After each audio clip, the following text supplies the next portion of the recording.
Universal News TV, votre chaîne d'information la plus crédible. Joseph Chunjang Puemi était le premier à affirmer il y a bientôt 40 ans ce qui suit, je cite. La France est le seul pays au monde à avoir réussi l'extraordinaire exploit de faire circuler sa monnaie, rien que sa monnaie, dans des pays politiquement libres. Pour bien renforcer sa domination sur ses anciennes colonies, le général de Gaulle décida de créer le Front des colonies françaises d'Afrique, ou franc CFA. La fin du franc CFA est donc annoncée ce 26 décembre 2020. Mais ces accords monétaires avec la France, prendront-ils réellement fin ce 26 décembre? Suivons maintenant le décryptage de la situation par le président Bondakani, et d'autres panélistes qui sont sur le plateau de DBS. Suivons. Messieurs, le sujet qui nous intéresse ce matin, c'est franc CFA suite et fin. Quelle perspective pour les États de la zone franc? Le temps pour nous faire un clin d'œil à Solange Morel et aux Galeries Morel à Itoameki à Yaoundé. Le docteur Jean-Paul Bellec, on n'a pas besoin de refaire encore une autre introduction, on le sait. Le franc CFA existe depuis 1945 et aujourd'hui ça fait 75 ans. La France était face à la France et elle a créé sa monnaie pour ses anciennes colonies. C'est tout, on n'a rien à ajouter aujourd'hui. On parle de perspective aujourd'hui, docteur Jean-Paul Bellec, c'est la fin en tout cas de cette autre édition, parce que pendant 4 jours, nous avons parlé du franc CFA. Quelle perspective pour les États de la zone franc aujourd'hui, si jamais le franc CFA arrivait à mourir? D'ailleurs, il meurt aujourd'hui. Oui, donc je vais dire une chose, ensuite je vais essayer d'abord d'utiliser un argument de physicien. Voilà. Souvent je parle des mathématiques, mais aujourd'hui je vais mettre un peu plus de physique. De physique, oui. Oui. Pour qu'on comprenne d'abord c'est quoi la monnaie. Parce que moi je pense que, j'ai écouté les 3 émissions précédentes, les économistes n'ont pas le sens correct de la monnaie. Je le dis ici. Il ne faut pas abuser les gens. C'est pas parce que quelqu'un a fait des études d'économie, il a eu un doctorat, je ne sais pas quoi, que alors il sait de quoi il parle. Parce que pour moi quand je fais mes publications sont signées Jean-Paul Bellec, j'ai un apport au niveau mondial même. Allez-y, on vous écoute. C'est-à-dire que j'innove. C'est que je suis un maître. Quand je dis cette chose-là, personne ne l'a dit avant moi. Quand je fais ces séances-là, personne ne l'a fait. J'ai beaucoup de travaux comme ça. Personne n'a fait ça avant moi. Je suis un découvreur. Je suis un innovateur, un initiateur de cette idée-là. Donc je ne récite pas la leçon que j'ai appris à l'école, multipliée par 10 ou par 100 ou par 1000. Donc les économistes doivent revoir leurs leçons. S'ils s'imaginent que pour l'avenir de l'Afrique, ils sont économistes juste parce qu'ils ont fait l'école, ils ont eu un diplôme, c'est n'importe quoi. Moi je préfère encore, moi je connais Freeman Dyson, prix Nobel de physique, n'a jamais eu de doctorat. Freeman Dyson, né décédé maintenant, il y a à peine un an. Il n'a jamais eu de doctorat. Pourtant, il a été prix Nobel de physique. Ok? Et je vais me dire autre chose, parce que celui qui va dire que lui, il est physicien, il vient parler politique, il a tort. Je donne un autre exemple. Lui, De Broglie, était historien. Il a eu le prix Nobel de physique. Hubble, le découvert de l'expansion de l'univers, c'est un avocat. Pourtant, celui qui a découvert l'expansion de l'univers, astronome de réputation, mais c'est un avocat. Son compagnon avec qui il a écrit les premiers articles, Humason, n'a même pas fait l'école. C'était un muletier. C'est celui qui l'aidait à porter ses instruments au haut du mont Wilson avec les ânes. Et pour pouvoir dormir un peu la nuit, il a initié à utiliser les télescopes. C'était un muletier, il n'a même pas fait l'école. Et pourtant, il y a des articles signés Hubble, Humason. Donc, s'imaginer que pour parler de quelque chose, il faut avoir fait des études dans ce domaine et avoir le diplôme, c'est n'importe quoi. Non, on n'en veut plus en Afrique. Donc, avec la fin du franc CFA... On en a parlé au cours de cette édition. Avec la fin du franc CFA, je suis là, je parle d'autorité. Oui. Ça doit finir. Parce que ce combat, Croisel l'a dit, on ne l'a pas mené pour les singes. On l'a mené pour les êtres humains. Et les premiers de l'humanité, ce sont les Africains noirs. Donc, quand on dit la fin du franc CFA, ça doit être conçu comme la fin. Et nous en sommes aux perspectives. Et pour que les perspectives soient bien comprises, parce que le combat ne s'arrête pas là. Il y a demain, après-demain, etc. Il faut d'abord comprendre c'est quoi l'argent. C'est quoi la monnaie. Donc maintenant, moi je dis c'est quoi la monnaie. Parce que si les économistes pensent qu'ils ont été prêts à théoriser, leur récitation là ne correspond même pas à la réalité. On en a parlé d'ailleurs. La vérité, les physiciens ont fait ce qu'on appelle la thermodynamique. La thermodynamique, vraiment, ça c'est calqué sur les finances. Parce que c'est né avec le développement du capitalisme. On a ce qu'on appelle les grandeurs extensives. Les grandeurs intensives. Je dis ça pour qu'on comprenne bien de quoi il s'agit. Les grandeurs intensives contrôlent l'échange des grandeurs extensives. J'explique. Une grandeur extensive, par exemple, c'est le volume, la masse. Ok? Une grandeur extensive. Donc, pour contrôler les échanges de volume, un compartiment contient un gaz, l'autre deuxième compartiment contient le même gaz, on veut échanger les quantités. Ok? Oui. Eh bien, il faut la pression. La pression contrôle l'échange. Si la pression est basse du côté gauche et plus élevée du côté droit, les volumes iront plutôt de ce gaz iront plutôt du côté droit vers le côté gauche. Oui. Haute pression vers basse pression. Pareil pour la chaleur. Pour les échanges de chaleur, j'ai dit chaleur parce que je ne veux pas utiliser une grandeur qui normalement serait la bonne. On appelle ça l'entropie. Mais je laisse les gens garder l'idée de chaleur. Oui. Pour l'échange de chaleur, c'est pareil. Il y a une grandeur qui va contrôler ça. C'est la température. D'accord? Le chaud, on va du chaud, je parle un langage vulgaire, du chaud vers le froid. C'est-à-dire que la température, la chaleur va circuler de là où c'est plus chaud vers là où c'est plus froid. Plus froid, oui. Dès qu'on ouvre les vannes, on est d'accord? Donc il y a des grandeurs de contrôle de grandeur. Dans le cas qui nous intéresse, ce sont les prix. Les prix contrôlent la circulation des marchandises. Donc, la monnaie, c'est donc le plus important quand on parle de monnaie, ce n'est pas une définition quelconque qui aboutit au mot monnaie. Non. C'est le marché. Là où les échanges se font. Donc, le plus important, c'est de définir un marché. Dès qu'on a un marché et qu'on décide, et ça s'est fait historiquement la première fois en Afrique. C'est l'Égypte ancienne qui a innové ça. Et on découvert la notion de mesure. Ils ont donc défini également des étalons d'échange. C'est-à-dire qu'on décide que désormais, on ne veut pas faire le troc. Désormais, pour faire les échanges, ce n'est pas une marchandise contre une autre marchandise. C'est quelque chose qui peut être abstrait, qui peut être concret. C'est ça la monnaie. Abstraite ou concrète, peu importe. Aujourd'hui, on a les crypto-monnaies, tout ce qu'on veut. Bref, l'importance de sa matérialité, c'est pas si important. Le plus important, c'est que désormais, on va faire les échanges, mais en passant par quelque chose de conventionnel, sans seulement passer directement du marché à une autre marchandise. Ok? Donc, ça veut dire que pour celui qui contrôle la monnaie, c'est celui qui contrôle le marché. Et c'est le but. Le but, par exemple, des financiers, c'est de contrôler les prix dans un marché. Oui. Et le but des grands financiers comme les Rothschild, c'est de contrôler carrément tous les marchés. Et donc, y compris les prix. Voilà comment nous, les choses sont faussées. Donc, on ne peut pas s'arrêter avec le franc CFA. Les choses sont faussées comment? C'est-à-dire que nous, on veut vendre on nous impose d'avoir nos matières premières, et quand on les vend, les prix nous sont aussi imposés. Parce que nous, on ne contrôle rien. Donc, il faut non seulement qu'on en finisse avec le franc CFA, mais il faut aussi qu'on prenne possession, ok, de au moins un marché ou des marchés. À la limite, le marché intérieur. Oui. On doit contrôler les prix. On ne doit plus pouvoir vendre les marchandises par obligation et au prix qu'on nous l'impose. Si le prix ne nous correspond pas, on laisse tomber. D'abord, nous-mêmes, nous devons faire partie de ceux qui fixent les prix. Donc, ça veut dire que nous devons former un réseau. Nous devons former une force, qu'elle soit militaire, politique, diplomatique ou autre. Vous voyez? Et désormais, on parle de devise. Vous voyez? Cet étalon d'échange-là, dans un marché donné. Je parle par exemple des marchés nationaux, oui, continental. Et lui, maintenant, il représente notre souveraineté. Ça veut dire que nous avons droit au chapitre. La souveraineté comprend que j'ai droit au chapitre. J'ai voulu être simple. Pour dire que, alors nos dirigeants, moi pour demain, j'ai pas de souci. Hein. Si demain, quelqu'un fait sa déclaration, moi je sais que dans le cas de Paul Biya, président Paul Biya, je le suis depuis 2009. Je parle au niveau des accords économiques. J'ai suivi, j'ai les documents de la BIAC depuis 2009. On a travaillé dessus. On a travaillé avec le président Mandakani. Voilà. Donc, je suis sa logique. Sa logique fait que demain, il ne peut pas dire autre chose. Si autre chose est dite, c'est qu'il y a des usurpateurs qui se sont mixés. La logique de Paul Biya consiste à sortir du franc CFA. Et cette sortie n'est qu'un début, je viens de le dire. Oui. Le combat ne faut que commencer. Parce que nous avons l'obligation d'en finir avec ces gens, ces grands financiers, avec les Rothschild. On a l'obligation de sortir l'esclavage. Et l'esclavage existe en Afrique. En Mauritanie, par exemple. Nous devons en finir avec l'esclavage des Noirs en Mauritanie. Là, l'esclavage des Noirs partout. Comment vous voulez que l'Égypte, le plus grand budget du continent, c'est l'Égypte. Ils ont quelle matière première là-bas? Ils n'ont quelle matière première agricole? Oh, le plus grand budget. Et l'Égypte n'est plus l'Égypte ancienne. Même s'il y a des populations noires là-bas, mélangées, tout ce qu'on veut, n'empêche qu'au niveau politique, ce sont des étrangers d'origine qui gèrent là-bas. En particulier ceux qui sont, pas seulement arabes, anglais, turcs et tout ce qu'on veut. C'est eux qui gèrent, ça se voit dans leur gouvernement. Ok? D'ailleurs, ils ont tué Sadat, qui lui avait du sang noir. Ok? Ils ont tué Sadat. Et même Neguib, bon, moi j'aime bien Nasser, hein, mais je sais que c'est Neguib qui a fait le coup d'État. Et c'est Nasser qu'on a voulu voir. Oui. Neguib, lui, il avait aussi du sang noir. Oui.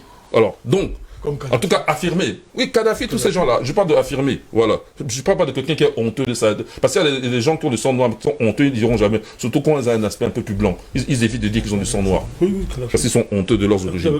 Kadhafi avait du sang noir. En tout cas, ils ont tous du sang noir. La plupart. Il n'y a pas un seul qui n'avait pas du sang noir. Tout le monde avait du sang noir. Mais je parle de ceux qui sont honteux de déclarer ce qu'ils sont. Et puis il y a ceux qui n'ont pas du tout de sang noir, qui sont là. Ça se voit. Oui, ça se sait également. Ça se voit aussi. Ils sont d'origine turque, je ne sais pas quoi là, italien, espagnol, tout ce qu'on veut. Bon, allons-y. Donc, ok, j'ai chuté là-dessus. Donc je dis que l'Égypte a le plus grand budget du continent africain. Il reçoit même des aides extérieures. Ça, c'est pour contrôler le continent. C'est-à-dire que l'Égypte joue le rôle d'un élément qui permet de contrôler le continent. Il renforce l'autre partie Renforce la partie occidentale. adverse, les Rothschild. Des Rothschild. Rothschild, Rockefeller, enfin, quand on dit Rothschild, c'est la somme de tous là. Tous là. Les Warburg, les Fiches, tout ce que tu veux. Voilà, bon, bref. On vous a compris, hein, docteur Jean-Paul On dit Bellec. Rothschild, on résume. Voilà. Voilà. Ensuite, le budget suivant, c'est l'Algérie. Oui. L'Égypte, c'est 94, le budget 2020, là, c'est 94 milliards de dollars. L'Algérie, c'est dans les 50 milliards de dollars. Ensuite, le Maroc, c'est une bonne presque 40 milliards de dollars.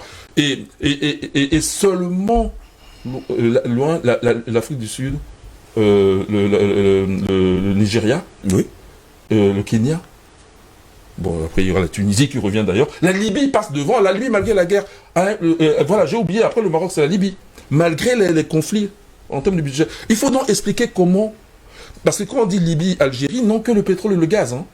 Surtout l'Algérie, il n'a que le pétrole et le gaz. Alors, comment ces États-là, qui n'ont pas autant de matières premières que les autres, qui ne sont pas aussi peuplés que le Nigeria, peuvent avoir des budgets plus élevés?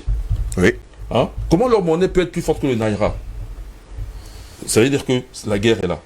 Donc nous sortons de CFA. Nous, ça veut dire qu'on a intérêt. Pourquoi on a intérêt? Je dis ça, on a intérêt à sortir. Ils ne vont même pas discuter là-dessus. Pourquoi? Parce que tant qu'on n'est même pas sorti de CFA, je parle des 14 et 15 pays, y compris le Comore, l'Afrique francophone, c'est-à-dire qu'on apprend même pas, on ne sait même pas nager, quoi. Donc on n'est même pas dans 16. On peut parler de ça, on n'est même pas là. Mais une fois qu'on sort, c'est là que le problème commence. Donc il est temps d'en sortir pour qu'on entre dans le problème de délivrance du continent africain.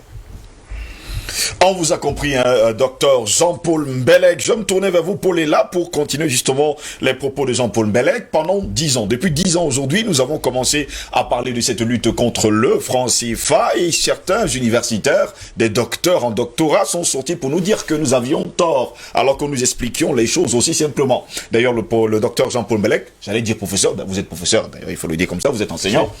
Il faut le dire.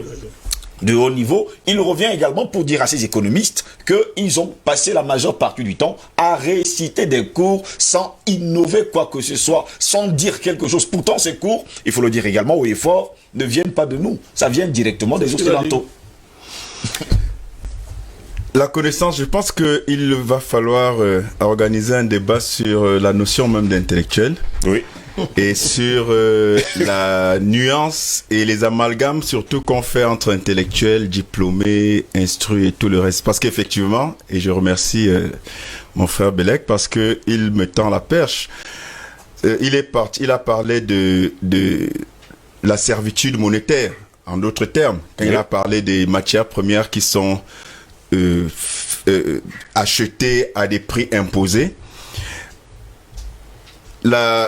Le franc CFA est une supercherie, c'est une arnaque, c'est une escroquerie d'un niveau suprême. Et seuls ceux qui sont frappés de cécité intellectuelle ou qui font preuve d'une ignorance affligeante peuvent défendre le franc CFA en Afrique. Parce que ça n'a juste pas de sens. Donc, au-delà des connaissances livresques, que certains pseudo-intellectuels veulent faire valoir et mettre en avant pour nous expliquer, non sans grande difficulté et non sans mauvaise foi également, les bienfaits du franc CFA. Ça revient tout simplement à expliquer les bienfaits d'un viol. Et ça, c'est tout simplement démentiel. Donc, ça ne peut pas se justifier. Et je vais tout simplement, puisqu'on parle des perspectives, partir déjà pour démontrer que une fois de plus, les émissions précédentes, ça a été fait à suffisance, mais sous un autre angle, je vais bien démontrer que il n'y a aucune raison possible de pouvoir défendre le franc CFA. Et avec tout ce qu'on connaît comme abomination économique et comme supplice que subissent les populations à cause de ces monnaies. Je vais mettre les pieds dans le plat. Le franc CFA, sans hésitation, c'est la source de tous les malheurs de l'Afrique et des pays qui partagent le franc CFA. Le franc CFA, c'est une plaie pour les économies africaines. Quand vous avez des matières premières que vous vendez à des pays qui vous imposent le prix de vente selon leurs seuls intérêts, là, vous n'êtes pas dans une création de valeur, vous êtes dans une destruction de valeur. Et je vous explique comment ça se passe d'un point de vue pratique. Je vends mes biens qui ont une valeur intrinsèques de 1000, par exemple. Je les vends à ici, qui me dit, moi je te les achète à 100. Je décide que c'est 100. On parle de création de valeur lorsqu'il y a une vente, premièrement, qui correspond, donc, un reflet monétaire qui correspond à la valeur initiale, la valeur intrinsèque des biens qu'on vend. Oui. Mais il y a une valeur ajoutée supplémentaire lorsqu'il y a transformation. Ça veut dire que j'ai ma matière première, mais je procède à une transformation par le canal de l'industrialisation qui ajoute une plus-value et qui me permet de faire une marge. C'est ça qui crée la croissance et c'est ça qui crée la somme des valeurs ajoutées des entreprises d'un pays et c'est ça qui crée le PIB, quand on parle de croissance du PIB. Et vous allez comprendre la supercherie du franc CFA dans cet exemple que je prends. Non seulement les prix sont imposés, les matières premières sont vendues brutes, sans valeur ajoutée, et une fois que ces matières premières ont été vendues, la petite part que vous avez perçue de celui qui vous a imposé les prix, celui qui vous impose les prix et qui achète ces matières premières au prix décidé par lui seul, et dans ses seuls intérêts, vous impose de maintenir 50% de cet argent que vous avez, qui est déjà minime, qui est déjà infime et qui ne reflète même pas la véritable valeur. Donc, quand on vous impose un montant de 100, alors que votre marchandise vaut 1000, il y a destruction de valeur. Oui. Et donc, on se retrouve dans des économies qui sont extraverties parce que l'industrialisation est compromise, puisqu'on nous impose une vente par le canal du franc CFA de nos matières premières de façon brute, qui ne permettent donc pas de créer de la valeur, et on nous retient encore les réserves de change dans les comptes du trésor français appelés comptes d'opération. Tout cela met l'Afrique dans une position de dépendance et de servitude qui est à l'origine en fait de tous ces maux. Parce que on nous dit aujourd'hui que le franc CFA a comme avantage la stabilité des prix. Mais c'est un leurre. C'est un leurre parce qu'aucune banque centrale sérieuse ne se focalise que sur la stabilité des prix. Quand vous prenez le fameux schéma, le fameux carré magique de Nicolas Kaldor, l'économiste anglais, qui explique que en politique économique, notamment monétaire, il y a 4 grands agrégats qui permettent de mener une politique monétaire qui profite aux populations. Et ces agrégats-là, c'est la maîtrise des prix, du niveau général des prix, donc l'inflation. Oui. Mais à côté de cela, il y a l'équilibre ou l'excédent de la balance commerciale, il y a la croissance, donc du PIB, oui, et il y a le plein emploi. Donc si vous n'avez que la politique monétaire qui consiste à réprimer, parce qu'il s'agit de la répression monétaire, en veillant absolument à ce qu'il n'y ait pas d'inflation, alors vous n'avez pas une politique économique libre, puisque l'inflation n'est pas l'ennemi. C'est l'inflation qui crée qui crée la valeur, qui permet de tirer l'économie vers le haut. Vous avez donc une politique monétaire qui est confisquée par un pays qui est la France et qui ne prend que ses intérêts au détriment des intérêts africains et qui, d'une part, vous prive d'une dette, puisque les accords monétaires avec la France exigent un taux de 20% de toutes les richesses créées par le commerce extérieur en termes de crédit. Donc ça veut dire que les crédits sont plafonnés à 20%, c'est pour ça que nos banques ne prêtent pas. Donc l'endettement est contenu. Et d'un autre côté, l'inflation est un autre moyen de répression. Mais vous n'avez aucune économie qui se développe sans ni l'endettement, sans ni l'inflation. C'est soit l'endettement parce que ça permet de lancer l'économie et de créer de l'activité. C'est soit l'inflation parce que quand il y a création monétaire, avant que cette création monétaire n'ait son reflet en termes de biens économiques, il y a toujours un gap qui s'appelle l'inflation et qui permet donc de tirer l'économie vers le haut. Quand vous prenez les pays occidentaux, prenons la France. La France est à 98,5% en termes de dette 90,5% de PIB de dette publique. Les États-Unis sont à 79%, la Chine est à 300% du PIB, le Japon est à 260% du PIB. Et quand vous regardez le niveau de dette de ces pays, qui sont tous des pays développés, l'Italie est à 122%, le Portugal à 132%, et le PIB ainsi de suite. Nous, au Cameroun, pour prendre le cas du Cameroun, on est à peine à 40% du PIB d'endettement.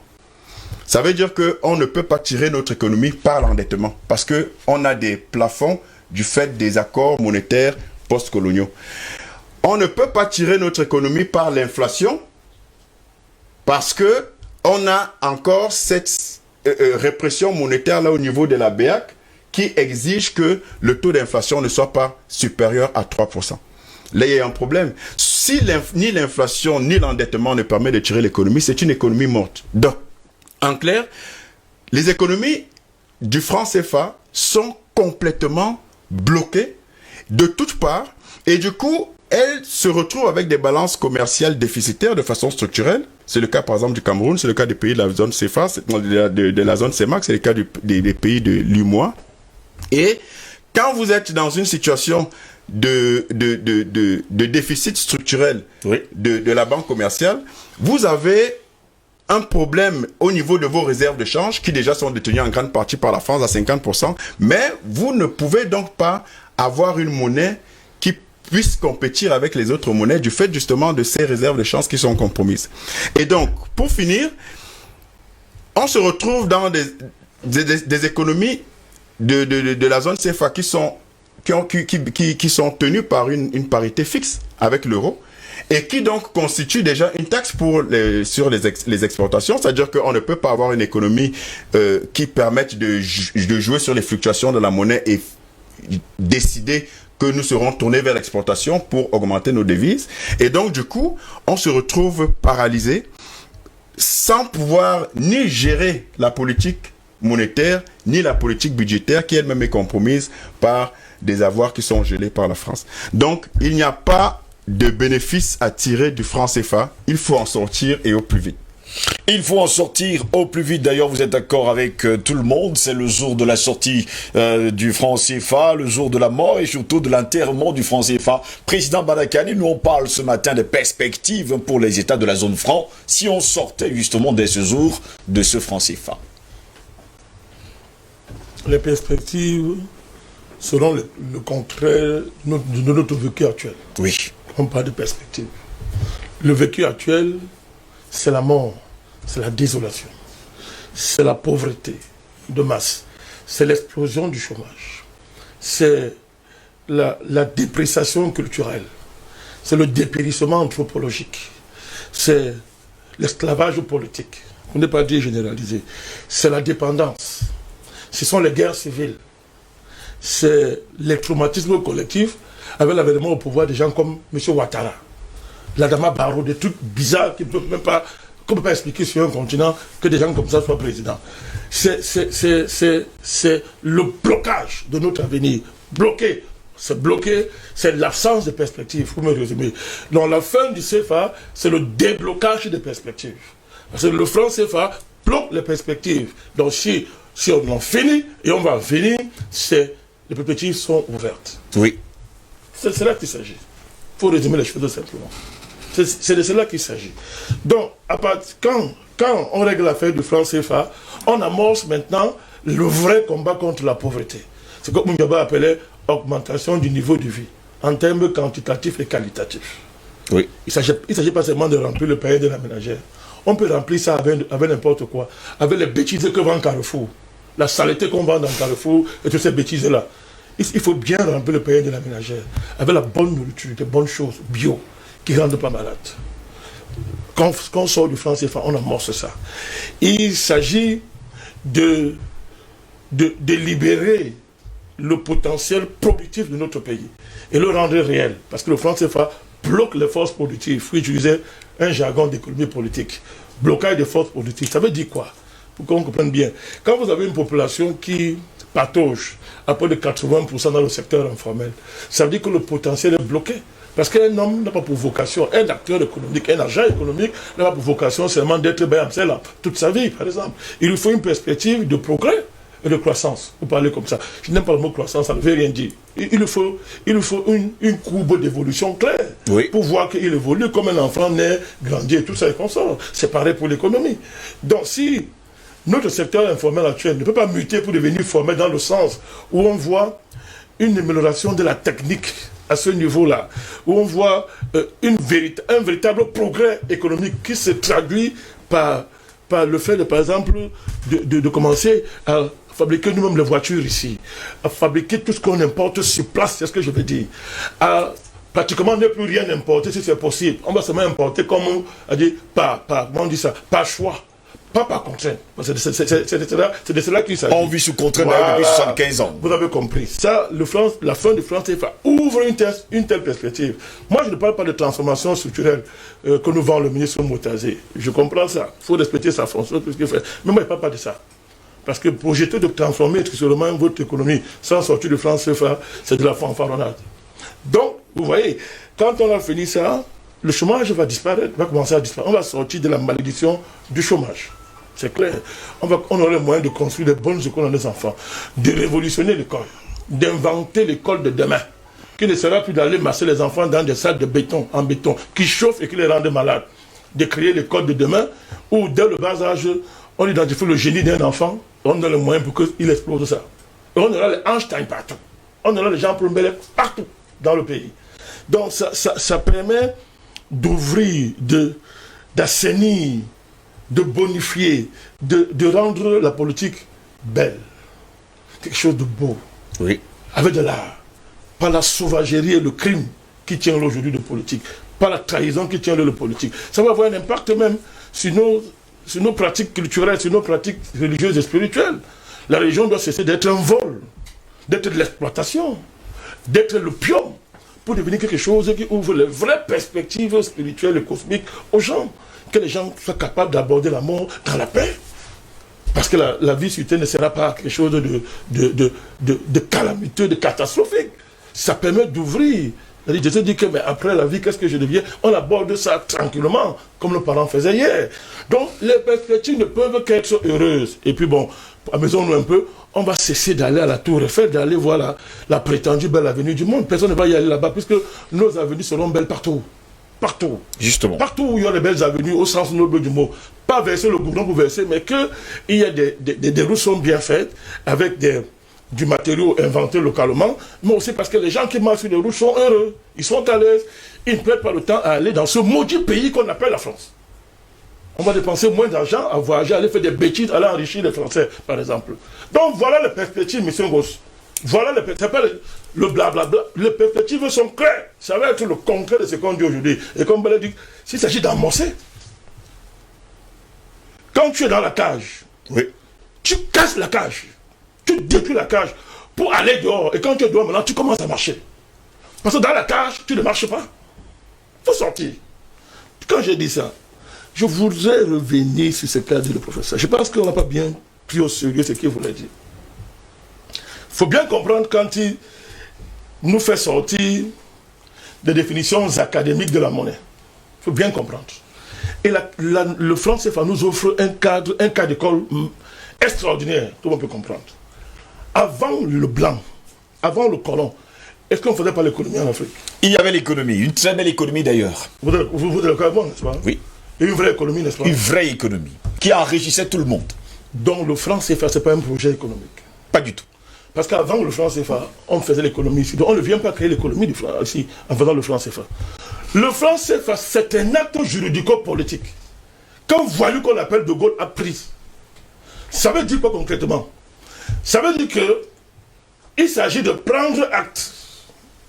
De prendre acte d'une situation où les gens vivaient, faisaient l'économie avant, et le faisaient très bien d'ailleurs, où le colon est venu désorganiser cette économie. Parce que la colonisation, c'est la dégradation de tout ce qu'on fait dans le territoire qui est colonisé. Parce qu'avant le colon, Aimé Césaire a bien raconté ça dans son célèbre discours sur le colonialisme, où il dit que ce sont des arts de vivre qu'on a détruits. Vous pouvez évaluer un art de vivre? Toutes les civilisations. Vous pouvez évaluer un objet d'art? Vous pouvez évaluer le geste que fait quelqu'un qui est chez lui, dans sa maison, et qui sort le soir, il dit je contemple le soleil, et il est nu, il dit que ça c'est beau là. Et à ce moment-là, il est dans une dimension qui n'est pas une dimension ordinaire. Vous pouvez évaluer ça. Il n'y a qu'un sauvage pour arriver, un salaud pour arriver, et le tabasser, le détruire, et l'amener à faire autre chose que ça. C'est-à-dire commencer à faire l'économie selon les intérêts du colon. Cette notion, il faut bien comprendre ça. Donc, quand De Gaulle prend cette décision, il institue une communauté économique et financière. Le front, c'est d'abord l'acte d'instituer. Ça veut dire qu'à partir de la décision de Gaulle, on confisque d'abord le travail des colonisés, on dévalorise ce qu'ils faisaient, et on les amène dans un monde qui leur est étrange, le monde du franc CFA. C'est pas une affaire. La monnaie académique là, ne parle pas des choses comme ça. C'est ce qu'il veut dire. Ça ne parle pas des choses comme ça. Pas pourquoi quand on dit sortir du franc CFA, que les gens commencent à dire que le monde va tomber, on va mourir, mais il n'y a que ce sont ceux qui profitent de ça, nos élites, qui tiennent un tel discours. Il faut bien comment c'est fait. C'est l'acte juridico-politique de Gaulle qui décide. Parce que pourquoi? Quand De Gaulle décide de faire ça, De Gaulle n'est pas économiste, il a bien dit. C'est un colonel, c'est un militaire. Encore un piètre même militaire en passant.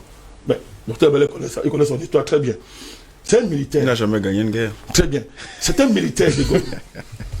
Est-ce qu'un militaire qui ont gagné sa guerre, il faut le dire. Est-ce qu'un militaire, même s'il est entouré des plus grands experts qui l'entourent, vous croyez qu'un militaire s'accorde d'experts a une compétence pour définir les activités économiques qu'il y a dans un pays étranger? Non. Il a une compétence pour le faire?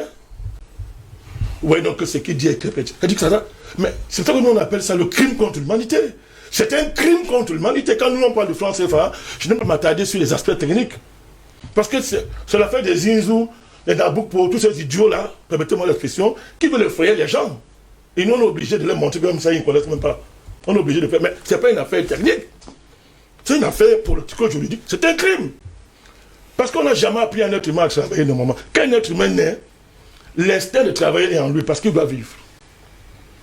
Donc parce qu'il a les défis de survie, il va inventer d'une manière ou d'une autre les moyens de survivre. La technique n'est là. Le génie n'est là. Et il perfectionne ça tous les jours au fur et à mesure qu'il travaille. On n'apprend pas ça à quelqu'un. Donc, le crime c'est quoi? C'est de venir encadrer ça, telle union cadrée pour bien comprendre. Vous venez encadrer ça dans un carcan qui rend ces gens d'hommes libres en esclaves. C'est ça qu'il est en train de dire. Faut comprendre. C'est ça qui est derrière cette affaire. C'est pour ça que c'est la guerre. Nous sommes en guerre et on va faire la guerre. Il faut faire la guerre à ces gens. Je vous dis, c'est-à-dire ce n'est pas négociable. Vous savez, les Palestiniens, quand les Français ont commencé à dire qu'ils auraient une politique arabe de la France, vous savez d'où ça vient? Quand les Occidentaux sont arrangés pour créer l'histoire qu'on appelle Israël et imposer ça au Moyen-Orient, avec les conséquences qu'on connaît, M. Goss, les Palestiniens, on a dit qu'ils vont disparaître. C'est ce que les Palestiniens ont fait. Il y a ça, on dit ok, on a compris. Quand vous voulez nous oublier là, nous allons mettre le feu en France. Ils sont organisés l'attentat terroriste matin, midi, soir en France. Vous l'avez oublié dans les années 80. Les années 70, 77 à 80. Le feu, sans obliger Chirac et les Français allaient s'asseoir la nuit et dire que l'affaire ici. On s'en sortira pas avec les gens là. On a commencé à inventer en France ce qu'on appelle la politique arabe de la France pour calmer les Palestiniens. Parce que les Palestiniens avaient compris que l'affaire ici là, où on vit, où on mange, ils sont devenus ce qu'ils appellent terroristes, mais des combattants de la liberté. Ils ont dit que même s'il faut aller mettre le feu en France pour rendre ce pays invivable, on va le faire pour être libre. Eh bien, on va arriver là. On va arriver là. C'est ce qu'il faut faire. Parce que, alors nous parlons ici là, des Français sont à Bonaparte partout dans le pays africain, tranquille, ils dorment avec leurs femmes, ils boivent le champagne, ils font n'importe quoi. Pendant qu'on nous en ici, ça va changer. Hein? Mais c'est cela qu'il s'agit. C'est ce que De Gaulle nous oblige de faire. Quand vous analysez ce cas de le professeur Bellet, vous comprenez que c'est ça qu'il s'agit. Si ce n'est pas réglé de manière civilisée, eh bien, il faudrait la guerre généralisée pour ça. Et il n'y a pas de truc à faire. Bellet va s'asseoir la nuit pour créer des armes. la diaspora, les Africains. Je ne suis pas en train de blaguer. Oui. Je ne suis pas en train de blaguer. Oui, moi non plus. Nos enfants et consorts vont faire ce que l'OLP a fait pour qu'on nous respecte et que l'affaire là s'arrête. Il faut que la France comprenne ça très bien. Il faut que l'ambassadeur de France, ce salopard qui est en là, il comprenne ça bien. On n'est pas en train de jouer. Ah, c'est clair. C'est ce que De Gaulle a fait en instituant cette sorcellerie qu'on appelle le carcan juridico-politique du franc CFA. Quand vous avez compris ça, on revient maintenant sur vos histoires, ces affaires de valeur. Paul a fait un développement brillant, qui comprennent que je ne veux pas le critiquer. Mais je dis ceci, toutes les valeurs sont relatives, il n'y a pas de valeur absolue.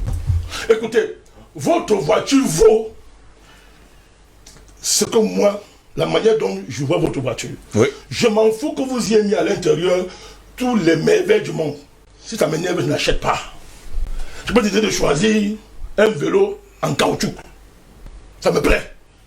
Vous n'avez pas le droit de venir me dire que votre voiture de mètre qui est plein d'or est supérieure à mon vélo en caoutchouc. C'est une affaire de choix. C'est pour dire quoi? Tant que les Africains ne comprendront pas cette affaire, que ce qu'on appelle de manière corrompue d'autorisation des termes de l'échange, ce n'est pas juste. C'est l'iniquité des termes de l'échange. Ça veut dire quoi? Je suis dans mon pays, j'ai le pétrole en bas, comme on dit.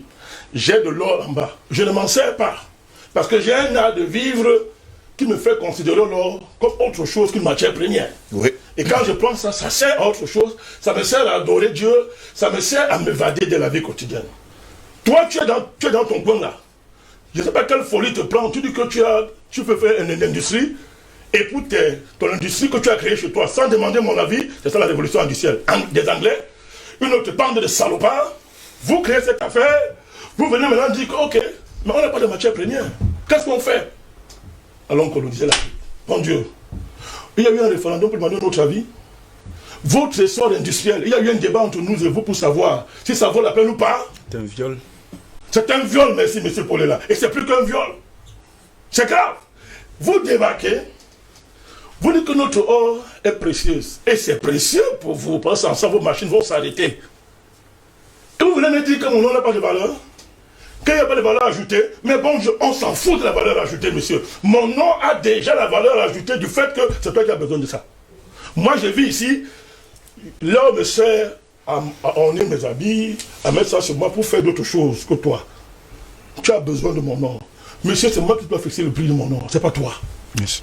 Mais tant que l'économie classique, et c'est pour ça qu'il dit qu'il faut comprendre l'entrée de partie, tant que l'économie classique des récitateurs et docteurs en doctorat ne comprend pas ça, ils trompent les Africains. La théorie de la valeur ajoutée, laissez ça, c'est de l'impérialisme, monsieur. Il faut qu'on paye nos matières premières à leur vrai prix, celui qui devrait imposer ça. Donc, laissez-nous la théorie de la valeur. C'est là où ça doit partir d'abord. Vous n'avez pas le droit de me dire que mon coton, parce que je n'ai pas ajouté ce que tu appelles, toi, valeur ajoutée, vous dévalorisez son prix. Il veut m'aider. Oui, président. Oui. Allons-y. Quelle est la valeur ajoutée de Picasso, l'œuvre de Picasso, puisque ça part de l'art nègre? Quelle est la valeur ajoutée de Warhol? On a l'impression que c'est un peu du n'importe quoi. Voilà. Merci. D'ailleurs, le Micron, là. Pourtant, ils se vendent à des centaines de millions de dollars. Le Micron qui dit que... Leonardo da Vinci et tout ce qui va avec, bon, allez savoir. Le Micron qui dit qu'il a le Covid, là. Le Micron, là. Il dit qu'il a le Covid. Il a osé dire qu'il veut nous restituer notre patrimoine qu'on a volé. Vous me faites pleurer quand vous rappelez ça. Il ose s'asseoir pour parler même de ça. Un Micron comprend les choses comme ça. Et vous voyez comment on vient prendre ce qui nous appartient, ça les a enrichis. Parce que tous leurs musées là ne valent rien si on enlève tout ce qu'ils nous ont volé là. Vous voyez, on n'a pas de valeur ajoutée. Ils ont quelle valeur ajoutée là-bas? Ils ont mis quelle valeur ajoutée là? Ils ont venu trouver des objets d'art, c'est-à-dire du génie, la science, la divinité du génie. Ils ont volé, ils ont amené chez eux. Ils mettent dans leur musée, ils fabriquent des faux bâtiments qu'ils ont encore trichés chez nous et ça les apporte de l'argent. Quand on les remettre ça, ils créent des fausses commissions pour dire que non, on va voir. D'ailleurs, ils ne peuvent même pas conserver ça et tout et tout. Donc je voulais remettre ces fondamentaux sur la table pour qu'on comprenne bien. Oui. Quand on parle du franc CFA, c'est la révolution économique. On va tout raser. C'est-à-dire que les choses là, c'est terminé cette affaire-là. Parce que cette économie de la valeur, la machin et consort, ça arrange les élites. Qui ne fabriquent aucune voiture, mais qui ont les voitures les plus chères dès que ça sort. C'est-à-dire que c'est encore dans une maison européenne, ils ont déjà ça. Pourtant, c'est l'argent du citoyen, là, on prend pour l'acheter ça. À l'usine. Hein. Et on nous parle de la valeur. Parce qu'on va aller acheter les chemises aux Champs-Élysées. Parce qu'on me dit que j'ai une chemise Smarto. Smarto, c'est qui? Il n'y a pas de Smarto chez nous ici. Mais permettez-les de suivre, vous allez voir, il y a plein de Smarto là chez nous. Donc il faut arrêter ça, M. Ngoff. Il s'agit, on est dans le vol, ça n'a aucune justification. Les Occidentaux avec l'économie de merde n'ont aucune justification pour établir des hiérarchies entre des productions qui sortent de chez nous et ce qui vient de chez eux. Parce que ça n'a absolument pas de sens. Ce n'est pas fondé en économie. Alors ce n'est pas du tout fondé. Politiquement, ce n'est pas fondé culturellement. Ce n'est pas fondé anthropologiquement. Ce n'est pas fondé spirituellement. Donc quand nous luttons de franc CFA, nous parlons de franc CFA, nous avons en mémoire, je termine par là, le grand professeur Tchundian Mpumi. Et c'est pour renforcer ce qu'il a dit. Tchundian Mpumi était le plus grand économiste africain, l'un des plus grands économistes africains du début des années 60-70. C'était un grand agrégé. Il avait pour interlocuteur, je ne vais pas dire collègue, je crois Raymond Barre. Je crois, non, un autre économiste en France qui était aussi très brillant. Tchundian Mpumi. Raymond Barre, tout blanc qu'il est, qui est quand même d'origine réunionnaise. Oui, merci de rappeler ça. En tout cas, ce n'est pas Raymond Barre, c'est non, mais c'est pour dire qu'il y a quand même un petit bien Africain sûr, là quelque part. Bien sûr. La Réunion, c'est une île en Afrique. J'ai oublié l'autre économiste là, un des plus grands à l'époque en France. Oui. Tchundian Mpumi était son élève de son école. Jacques Delors? Non, celui-là il vient après. Il ne faut pas appeler son nom ici. Donc, ça dit que ceux gens qui nous ont tués, Non, oui, lui, il ne connaît pas l'histoire de Jacques Delors, on doit le temps. Mesmer, par exemple. Le père de non, celui-là, c'est un tueur, c'est un colon. Mesmer, c'est lui qui est venu tuer déjà ici. Voilà, c'est pas... Mais on va déterrer leur temps moment venu. Donc, je suis en train de dire pour terminer que Tchundian Mpumi, quand il finit les études, il est un maître dans l'économie. Un grand maître. Il s'assoit, il se met à étudier les différentes économies. Vous lisez son livre éponyme, vous comprenez de quoi je parle. Après, il fait une découverte. Il dit, je me suis trompé toute ma vie. C'est écrit dans son livre, dans l'introduction. Il dit, au lieu d'aller apprendre l'économie, avant d'apprendre l'économie, j'aurais dû faire une école de guerre. Vous comprenez ce que je viens de vous dire? Oui. Tchundian découvre ça après avoir eu ses diplômes en économie. Il dit, je me suis trompé, j'aurais dû faire une école de guerre parce que c'est la vraie économie.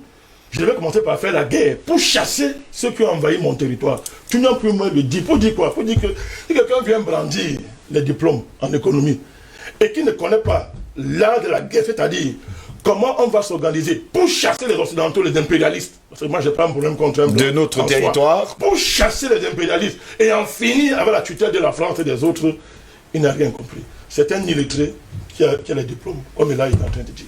Merci beaucoup, Président Balakani, pour ce premier jet. Albert Anatole a ici d'autres perspectives. On parle également de la planche à billets. Voilà déjà 75 ans aujourd'hui que les pays qui utilisent le franc CFA n'ont pas de planche à billets. Et pour pouvoir construire une route, ont besoin d'appeler justement, il faut le dire comme ça, des partenaires occidentaux pour se faire une route d'1 kilomètre. Tout ça parce qu'il n'y a pas de planche à billets. Bon, c'est vrai que la planche à billets n'est pas une panacée, hein. On peut en avoir, mais ça ne veut pas être le problème. Bon, permettez-moi de commencer mon argumentaire par le commencement. Hier, j'indiquais que, après la débâcle politique, économique et sociale des années 80, début des années 80, début des années 90, je pense que les dirigeants africains auraient dû engager, n'est-ce pas, des ajustements. C'est vrai qu'il y en a qui ont engagé des ajustements politiques, notamment avec les fameuses conférences nationales, qui ont abouti, qui ont donné ce que nous savons. Mais ils ont certainement oublié d'engager des ajustements économiques et d'autres sociaux. Bon, c'est vrai, peut-être avec une certaine raison. Là, ce qui me propulse en 1992, oui, avec le conseil d'administration du FMI à l'époque, monsieur, je crois, Herman Cohen, alors sous-secrétaire d'État américain chargé des affaires africaines, dit clairement lors de ce conseil d'administration qu'il n'est plus possible pour les États-Unis de continuer à voter en faveur de l'aide au profit des pays africains pour une raison simple. Que cette aide, je veux dire structurelle, ne rend pas les pays africains concurrentiels sur le marché international. Alors, dans la foulée, il est repris par un certain Pierre Bérégovoy, je crois qu'il était Premier ministre à l'époque, parce que justement, M. Herman Cohen pose sur la table la réforme de la parité du franc CFA. Oui. Et M. justement Pierre Bérégovoy Bergovoy, oui. Ouais, il prend il pique une mouche pour lui faire comprendre que monsieur Herman Cohen, que de quoi est-ce qu'il se mêle. C'est très important ça. Et de quoi est-ce qu'il se mêle? Pourquoi est-ce qu'il doit pouvoir se mêler des affaires de la réforme de la partie du franc CFA? Dans tous les cas, il n'en est pas question. Et M. Pierre Bergovoy est repris, curieusement et paradoxalement, par les ministres des Finances africains qui étaient présents à ce conclave. Pour dire justement, la chorale. Alors, qu'il n'est pas question justement de sortir, de changer, d'engager une réforme de la partie sur le franc CFA.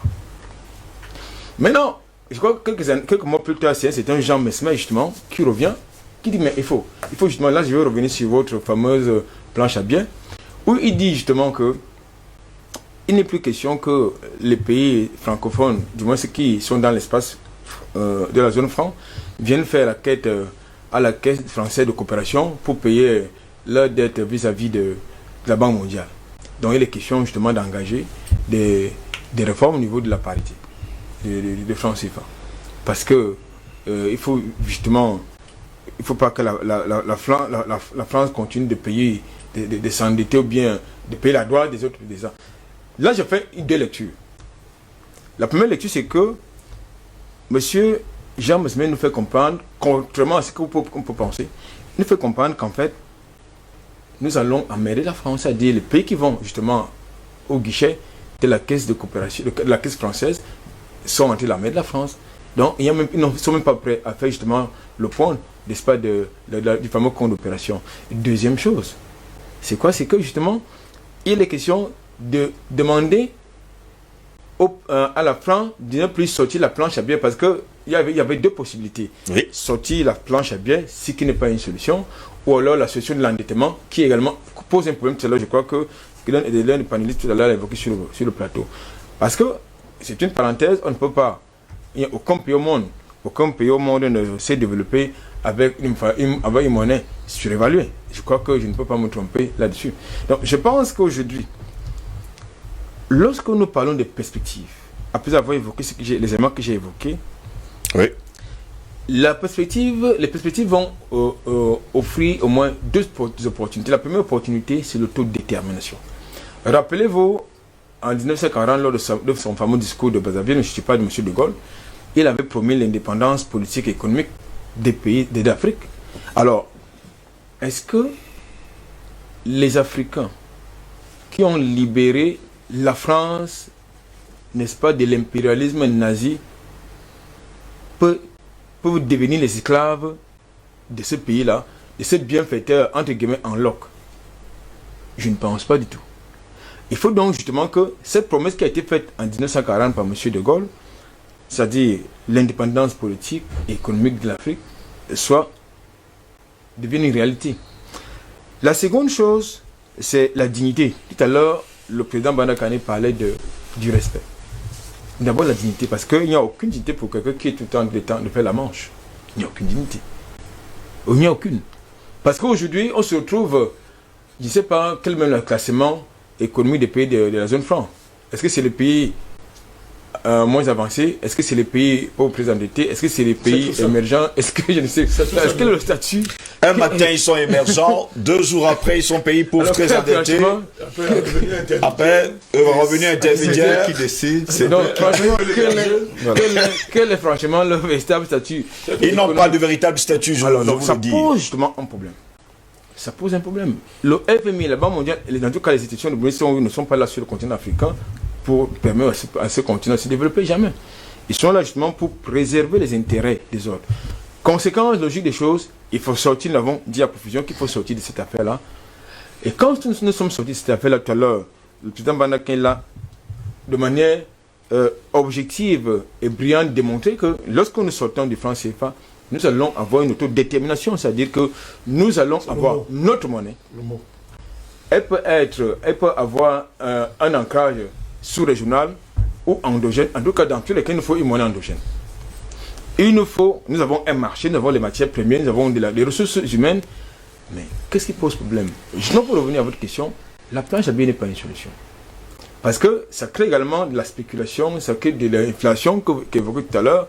Parce que même la... Mais ça vaut la peine justement que ce franc, ou alors cette monnaie qui sera fabriquée sur le continent africain. Les États-Unis ont la planche à billets, mais à un moment donné, ça crée l'inflation. Ça crée une super inflation.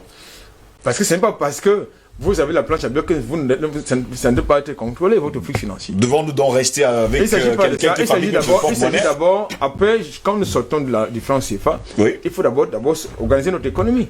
Parce que, voyez-vous, tout à l'heure, le président l'indiquait, nous n'avons pas. Est-ce que vous avez un modèle économique? Est-ce que vous avez un modèle de développement? Il n'y en a pas. L'économie est extravertie.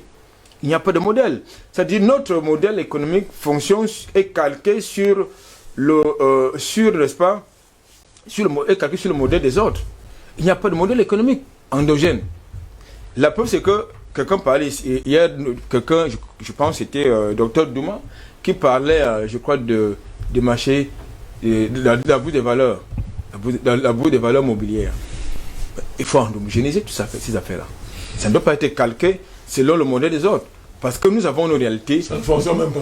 Nous avons nos réalités. Il y a combien de cotations là? Autant de choses, autant de questions. Donc, justement, il ne faut pas faire les choses parce qu'on voudrait faire comme les autres. Donc, il faut endogénéiser justement cette économie. Il faut endogénéiser justement ces perspectives. Parce que nous avons de la valeur. La seconde chose qu'il faudra faire, à mon sens, c'est de faire revenir notre diaspora. Parce que nous avons... Et cette diaspora-là fait partie des projets de M. Macron. Cette diaspora-là fait partie des projets de M. Macron. Il faut ramener cette diaspora-là qui a été, dont les études ont été financées par le contribuable africain. Ça, c'est important, le président. Et là, il va donc falloir qu'on puisse également éviter cela, c'est-à-dire la fuite des cerveaux. Parce que lorsque c'est M. Macron qui commence à faire des projets avec notre diaspora, il y a d'autres problèmes. Merci beaucoup. Merci beaucoup Albert Natola ici. Docteur Jean-Paul Belair, avant de commencer justement à lire les messages de nos téléspectateurs, l'Afrique a été volée pendant 75 ans. Nous sommes le 25 décembre 2020. L'Afrique a été volée pendant 75 ans. Pour certains de nos téléspectateurs qui m'écrivaient encore hier, il faudrait que la France rembourse tout ce qu'elle a volé au cours des 75 dernières années et que cette France soit traduite devant un tribunal. Oui, absolument. Juste une remarque pour ici. Tu vois, quand tu entres dans le paradigme de la physique ne fonctionne pas des paradigmes. Oui. On a la réponse à la question. Les États-Unis ont utilisé la planche à billets. Pour fabriquer la bombe atomique, planche à billets. Pour l'effort de la Seconde Guerre mondiale, ils ont utilisé la planche à billets. La planche à billets. Alors, maintenant... Pour aller en Irak, c'était toujours la planche à billets. Et là, nous a fait tout un développement tout à l'heure qui fait la jonction. Pourquoi? Parce que, d'abord, il a bien précisé, c'était Ella, il a bien précisé que pour évoluer d'où on part, soit on joue sur l'endettement, soit on joue sur l'inflation. Sur l'inflation. Oui. Bon, eux autres veulent bloquer les deux sens, donc tu ne bouges pas. Non, si, et il a parlé aussi, surtout, en fait, la valeur ajoutée dont il parle, il ne faut pas la comprendre au sens... C'est là que nos économies doivent utiliser leur matière grise. Et c'est là que, justement, Trois les interpelle aussi. C'est-à-dire qu'il faut faire des choses endogènes. Non, il faut qu'on développe notre propre pensée. Même dans la crypto-monnaie, il faut qu'on développe notre propre pensée. Et ça sera peut-être pas la crypto-monnaie. Ça sera quelque chose. On l'a fait en musique, on le fait en sport, on est créatif. On le fait dans les arts. Ça doit être la même chose. Voilà. Donc là, la valeur ajoutée dont il parle, pour qu'on comprenne, pour sortir un peu Non, les économistes occidentaux aiment bien l'ambiguïté, pour que le peuple ne comprenne rien. Justement. Pour sortir cette ambiguïté-là, voilà ce qui se passe. Si je peux donc, effectivement, faire tourner la planche à billets, dans la mesure où je sais qu'elle va faire travailler des gens qui vont mettre de la valeur ajoutée. Et ça va compenser. Et ça va maintenir, et ça va contenir l'inflation. Voilà, absolument. Parce que l'inflation, c'est l'excès de monnaie par rapport à une création de biens qui ne correspond pas à cet excès de monnaie. Mais l'inflation précède toujours la création de valeur qui vient donc maîtriser cette inflation. Et là, il faut la matière grise. Voilà. Il faut donc des gens qui pensent pour contrôler tout ça, que ça s'équilibre. Oui. Dans Maat, il y a l'équilibre, les valeurs africaines. Maat, oui. Il faut des gens qui utilisent leur cerveau pour que cet équilibre fonctionne. Vous voyez? Ils ne vont pas écouter que la théorie d'un tel. Ça ne collera pas, il n'a pas pensé notre contexte. Alors, donc là, je vais répondre à la question. Les Algériens, il y a un Algérien, je n'ai pas retenu son nom, mais c'est un officiel algérien, qui a estimé que du fait de la colonisation française, la France doit 100 milliards, au bas mot, 100 milliards de dollars. Au bas mot. Oui. De dommages et intérêts. Alors, imaginez nous qui avons eu la colonisation. Imaginez nous qu'on a eu l'esclavage. On a eu les mains coupées. Et ça continue encore avec le CFA. Il y a eu les génocides au Napalm. Les génocides au Napalm. On nous a fait payer des prétendues dettes colonial. Tout ça. Même les dettes actuelles ce sont des fausses dettes. Voilà, tout ça à la fois. Absolument. Et donc, pour aller dans le centre de Badakali, comme c'est lui qui prend la parole là maintenant, c'est qu'il a dit, c'est moi qui donne la valeur à la voiture. Eh bien, nous allons donner la valeur à la dette. On va s'asseoir, utiliser nos intelligences. Moi, je crois que plus on mettra de 0 après le 1, mieux ça sera. Et ils pourront jamais payer. Ils seront, si on est méchants, nos éclats éternels. Les hommes infinis. Parce que c'est sûr qu'ils ont commis un tort là. Oui. Ils nous ont traités. Et là, quand je parlais même tout à l'heure, même la Mauritanie, tout ça là, qui est en Afrique, tous les pays d'Afrique du Nord ont leur monnaie, y compris la Mauritanie. Tous. C'est pas le cas de l'Afrique noire avec les 15 pays là. Voilà. C'est-à-dire que ce sont des gens racistes qui tiennent le système financier international. Ça. Ils sont fondamentalement anti-nègres. Vous les citez, les Rothschild. Oui, Rothschild. Il y a même un code du les Bernanke, les Morgan. Oui, tout ça. On va résumer Rothschild. Ils sont racistes. Et c'est pour ça qu'ils lisent ça du Talmud. Merci. Et c'est pour ça qu'ils ne sont pas rationnels. Ils n'ont rien de mathématiques. Et il a fait des mathématiques tout à l'heure. Eux, ils n'ont rien de mathématiques. Et ce sont des gens qui veulent exécuter un plan dans lequel la nation est condamnée d'avance. Pourquoi? Peut-être que le président Badakeni, il faudra regarder ce qu'il dit par rapport à la religion.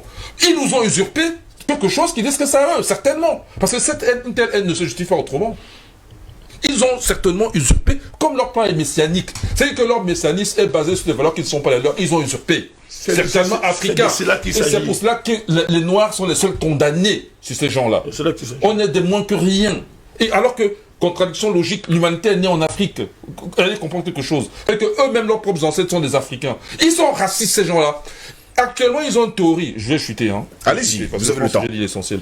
Ils ont une théorie sur l'origine de l'humanité qui sort d'Afrique et elle rencontre d'autres humanités à l'extérieur. À savoir l'homme de Néandertal, par exemple, ou l'homme de Denisova, dont on n'a jamais vu un crâne. on a un petit morceau de doigt là, on n'a jamais vu un crâne. Alors c'est l'ADN qui est censé travailler. Méfiez-vous de certains travaux scientifiques.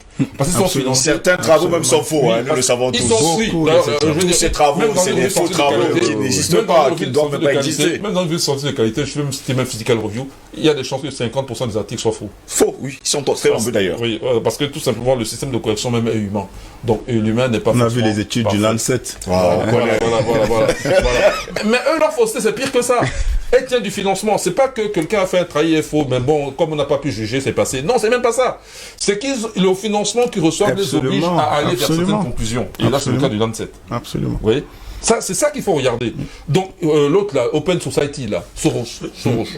Lui, il paye des travaux. Donc, je suis sûr. Parce que moi, ça ne me paraît pas logique. Cette thèse qu'il y a eu hybridation entre Néandertal et Homo sapiens sapiens. D'abord, c'est du viol. D'abord, c'est du viol. Voilà des gens qui sont fiers du viol. Non. Et puis, ça n'a pas de sens. Quand vous regardez, ça n'a pas de sens. Comment...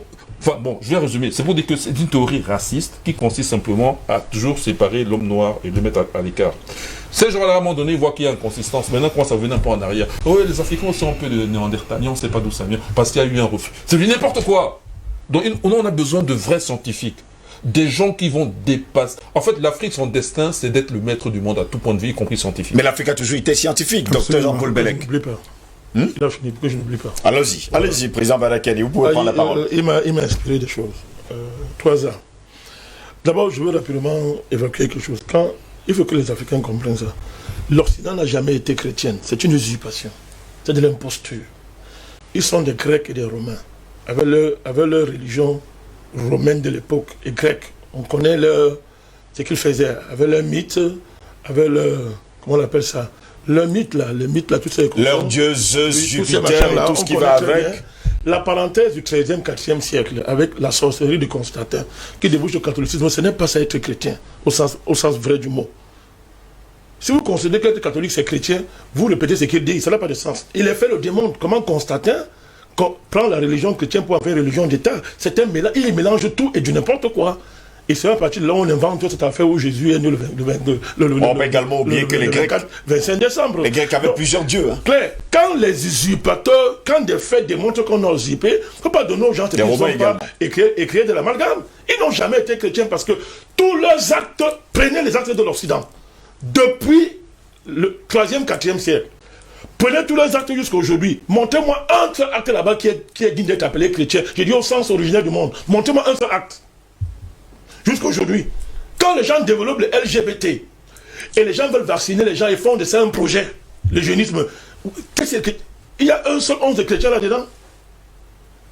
Alors comme nous les Africains, depuis l'Égypte antique, en passant par les antiquités d'Afrique centrale, le Rwanda, tous ces pays-là, jusqu'au Cameroun, nous sommes chrétiens. Nous sommes les premiers juifs. Nous sommes d'ailleurs les premiers et les seuls vrais juifs. Les faits démontrent ça.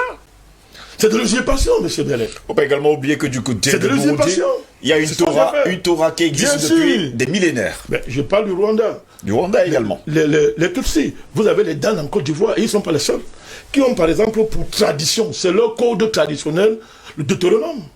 C'était fait. Pas d'importation.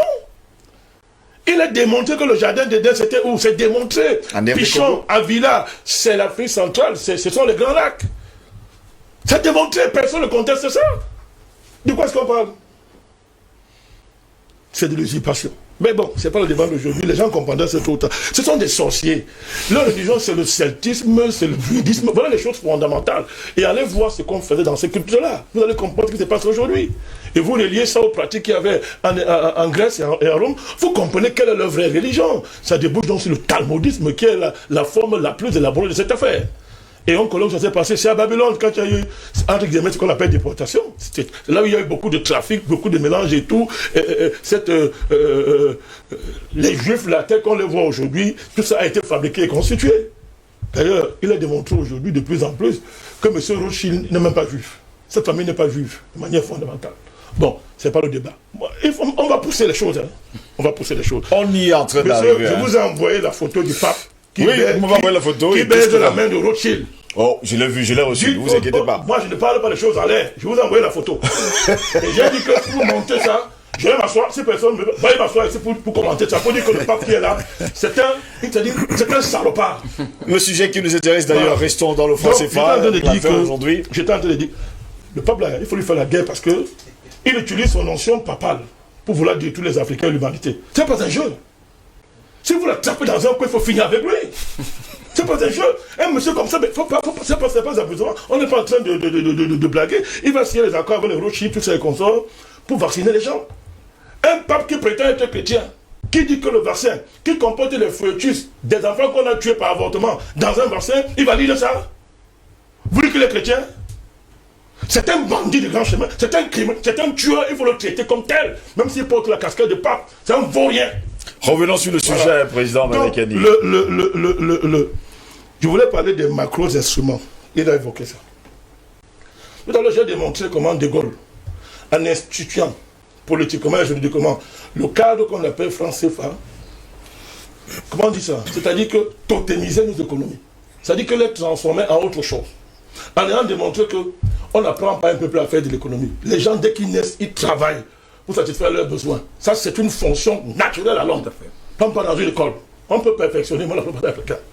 Donc, en réalité, aucun État au monde ne fait de l'économie. Il oriente, il fait de la stratégie.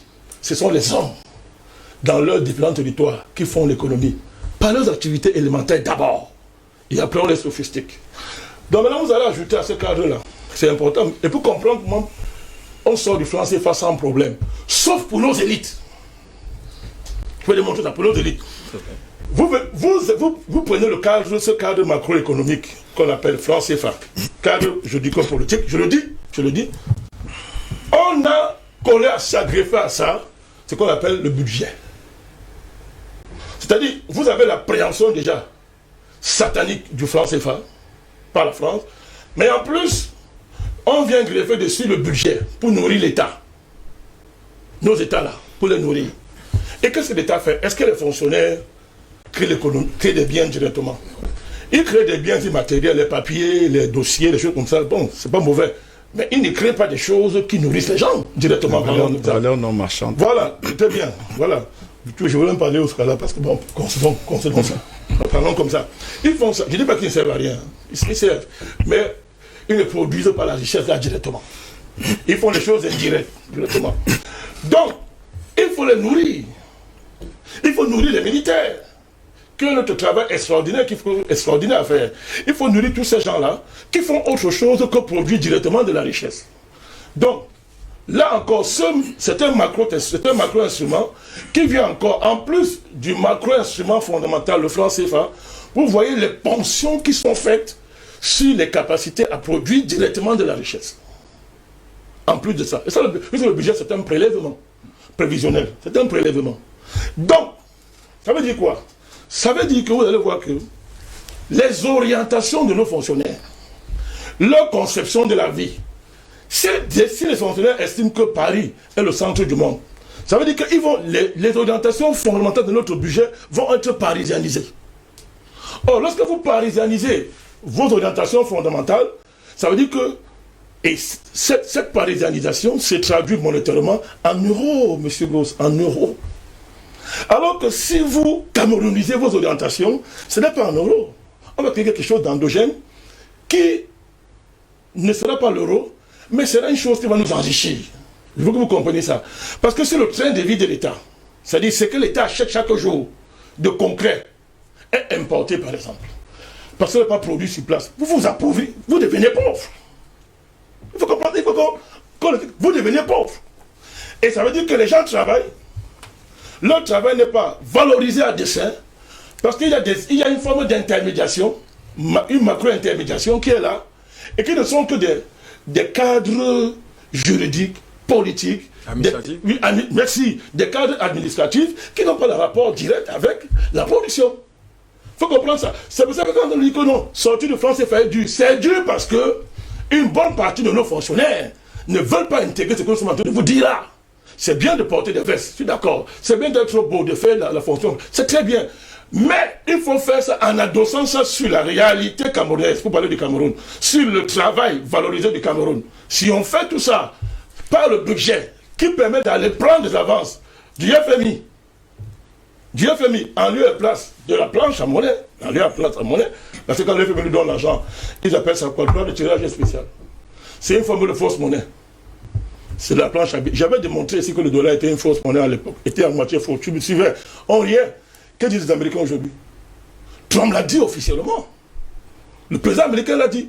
Moi j'ai dit ça. Que depuis 50, 60 ans, le dollar est à moitié une fausse monnaie. Je l'ai dit. Le pétrodollar c'était la fausse monnaie. Je l'ai dit. Alors, donc vous voyez que la planche à billets c'est ça. Et je ne tenais pas la planche à billets pour vous dire que la planche à billets c'est important, comme disait Paul Bellet. Mais ce ne sont que des instruments économiques. Comme les indicateurs, comme le solde de la balance budgétaire, la balance commerciale, les ratios budgétaires, tout ce que vous voulez. Les 3 mois de couverture d'importation que la France nous impose, alors que ça ne veut rien dire du tout. Ça ne veut rien dire du tout pour voler notre argent, tout ça. C'est pas ça l'économie. Hein. L'économie, je le répète, c'est le travail concret des agents économiques sur le terrain. C'est-à-dire, le planteur qui est au village, il fait de l'économie 1000 fois que l'économiste qui va théoriser ce qu'il fait. Voilà les vrais gens qui font l'économie. Les gens qui se battent nuit et jour, matin, midi, soir, pour produire des choses à la sueur de leur front. Voilà la base économique d'une société. Si un État ne connaît pas valoriser ça, il est dans le franc CFA. C'est là l'esclavage. Tu es incapable de valoriser le travail de tes citoyens. Donc, sortir est facile. S'il y a une conversion mentale de nos élites, qui enfin décident que bon, nous on est élite, c'est vrai, je n'ai rien contre l'élite, je ne suis pas un populiste. On est élite, c'est vrai, mais notre élite ne va servir à valoriser le travail concret de ceux qui constituent la base matérielle de notre société. Quand ils comprendront ça, sortir du franc CFA ne prendra pas une seconde. Mais on va les amener à comprendre ça. Merci. C'est ce qu'on est en train de faire. Merci. Avec le franc CFA. Merci beaucoup, messieurs. Dans un instant, nous allons faire entrer d'autres invités. Le temps pour moi de dire les messages. Je sais que vous avez tellement envie de parler, de dire pas mal de choses, mais j'ai un problème avec mon portable, il ne faut pas qu'il s'éteigne. Je vais donner la parole à Albert Anatola ici tout à l'heure avant que je ne commence à lire les messages. Il voulait rapidement réagir et comme ça, il donnera la place au docteur Douma. Oui, je voulais réagir pour dire quoi? Pour dire que dans la perspective justement de l'autodétermination que j'évoquais tout à l'heure, de l'autarcie, tu aimes l'autarcie. Allez-y, Albert Anatola ici, c'est votre nom le plus absolu. Il va falloir remettre à plat d'abord le système éducatif qui n'est pas endogène. Ça c'est important. Colonial. Parce que les éléments que véhicule ce système-là ne sont pas endogènes justement. La seconde chose, tout à l'heure je crois que le président Banaka l'a également indiqué, nous devons s'engager dans un projet d'une professionnalisation des enseignements à partir de l'école maternelle, de telle sorte qu'on puisse avoir non pas des bureaucrates, mais des technocrates. Tout à l'heure, dans vos messages, vous avez parlé d'un problème de planification. Je crois que c'est un internaute qui le disait. Oui.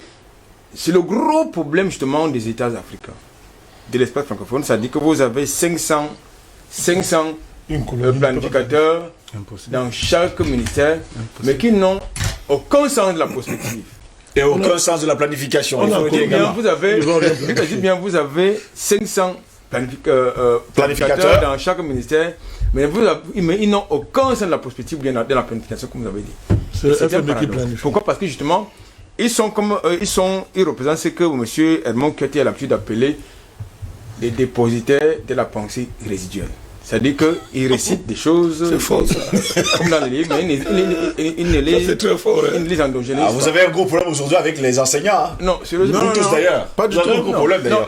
Il y a un téléspectateur qui nous a dit au cours de cette semaine que les enseignants qui sont dans les amphis doivent démissionner tous et demander pardon au peuple africain. Oui, justement, parce que, écoutez, lorsque nous étions élèves, il y en a qui récitaient le psittacisme. Ils étaient sur le cours, des textes sur le cours. Il y en a qui, justement, s'appropriaient le cours. C'est ce que nous appelions les cerveaux bien faits. Oui. Donc, on a donc besoin des cerveaux bien faits, pas des cerveaux pleins. J'aime l'image. C'est donc s'il y a des personnes dont l'Afrique a besoin, des cerveaux bien faits. Maintenant, quand je dis cela, il est important également de faire comprendre une chose. Je crois que c'est le docteur Mbele qui a l'habitude de le dire, qui prépare la paix prépare la guerre. Oui. C'est-à-dire que si nous sommes dans une perspective justement de décolonisation monétaire, il nous faut une arme de dissuasion. Oui.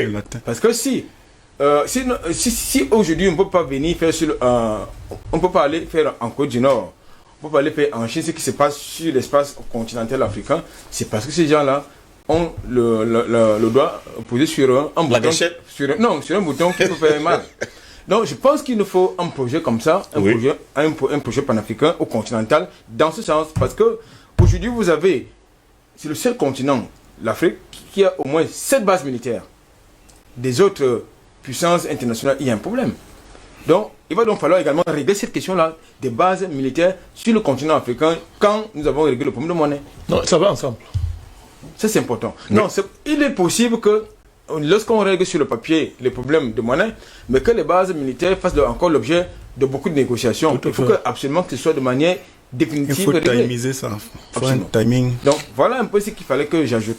Merci beaucoup Albert Natola, ici le temps pour nous de prendre le docteur. L'homme de l'autarcie. Oui, il l'a toujours dit, il a clamé depuis des mois déjà qu'il faudrait à tout prix qu'on ferme les frontières. Je vais me tourner vers vous, Paul est là rapidement, parce qu'il nous manque plus tôt que 35 minutes pour sortir de cette édition de d'IBS Matin. On va revenir d'ailleurs sur les propos du professeur Nicolas Bou qui nous a écrit ce matin.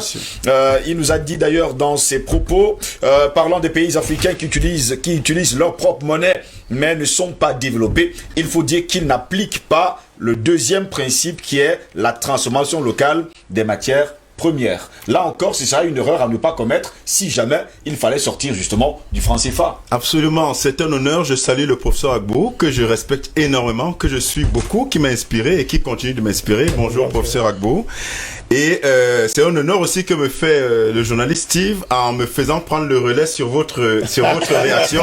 Donc vous voyez qu'il y a une connexion qui est tout à mon honneur. L'industrialisation, c'est le secret. Bon, si tu es un grand homme aussi. Voilà, merci. L'industrialisation, c'est le secret du développement. Il n'y a pas de développement. Et pour revenir un peu sur ce que le président Banakani a dit, oui. Le concept de monnaie, et le professeur Mbelek l'a dit également, le concept de monnaie dans le sens propre, et on va même dire étymologique ou sociétal originel des sociétés africaines, n'est pas à contester. Maintenant, pour contester ou pour affronter les thèses admises dans les livres, il faut les connaître pour pouvoir leur dire voici vos limites. Et donc, partant de cette thèse-là, que les livres nous enseignent, on leur dit même en appliquant ces thèses et en nous conformant à cela, il y a un problème dans l'application de nos réalités économiques dans nos pays qui utilisent le franc CFA. On ne peut pas parler d'industrialisation quand il n'y a pas de création de valeur. On ne parle pas de création de valeur quand il y a confiscation de la politique économique. La politique économique, c'est deux choses. C'est la politique monétaire d'une part, c'est la politique budgétaire d'autre part. Les politiques soit conjoncturelles, soit structurelles, selon la vision qu'un pays se définit et les objectifs qui se fixent. Mais quand la politique économique est confisquée, politique économique au point budgétaire est confisquée parce que nos recettes, nous n'avons pas la même mise sur nos recettes. 50% sont conservés, comme on l'a dit. Les prix des matières premières sont décidés à notre place. On ne peut pas parler de même mise sur nos recettes, donc on appelle une politique budgétaire libre. Parlant des dettes, les dettes également nous sont imposées parce que quand on voit la répression monétaire dont font l'objet les pays de la zone franc CFA, cette répression monétaire nous impose des déficits budgétaires structurels. Je vous rappelle que la dette, c'est la somme en fait des déficits. C'est le cumul des déficits qui crée la dette. Donc, on n'a pas de mainmise sur notre politique budgétaire. On n'a pas de mainmise sur notre politique monétaire, on ne va pas revenir là-dessus, parce que le franc CFA, ce n'est pas notre franc CFA. La BCAO en Afrique de l'Ouest et la BEAC en Afrique centrale, ce ne sont pas des banques centrales, ce sont des guichets. Ce sont des guichets de la Banque de France, même pas de la Banque de France, du Trésor public français, qui en réalité donne des injonctions à nos gouverneurs de ces banques centrales-là, qui les appliquent tout bêtement. Le comité de politique monétaire, vous savez ce que c'est? C'est le comité de politique monétaire à la BEAC et à la BCAO, oui, pour chacune des régions, qui définit la politique monétaire, donc, et la gestion des réserves de change. Mais on vous dit que ce comité de politique monétaire est composé de 14 personnes. 14 personnes, à savoir chaque directeur national de la Banque centrale des 6 États, pour parler de la CEMAC, et un autre par pays, un autre expert en économie ou en finance par pays qui est nommé. Ça fait 12, donc 2 par pays et 2 Français. Mais les statuts de la BEAC sont clairs, et ceux de la BCAO pareil.